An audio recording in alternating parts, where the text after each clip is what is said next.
Mon histoire de relogue, ça a commencé à mon premier emploi. Je venais de compléter mon cours en consultant en immigration et mon premier mandat, mon expat, il me dit « Sophia, je suis plus certain de m'en venir à Montréal, j'ai des doutes, je suis pas certain. » Donc là, je prends la panique, je l'appelle, je le réveille en plein milieu de son sommeil et on discute pendant au moins une demi-heure de ses craintes, de comment ça allait fonctionner une fois arrivé à Montréal.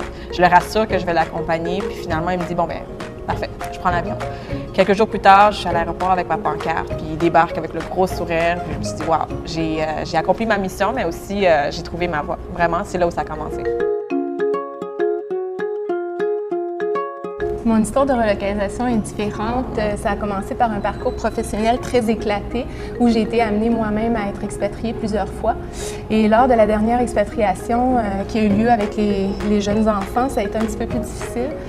Lors de mon retour à Montréal, quand ça est venu le moment pour moi de retourner sur le marché du travail, j'ai regardé en arrière mon parcours professionnel. Je me suis dit, bon, j'ai été enseignante, j'ai travaillé en traduction, j'ai été expatriée moi-même, j'adore Montréal et ça m'est apparu comme une évidence, une vocation, la relocalisation.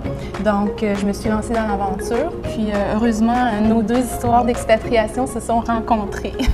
Cheers!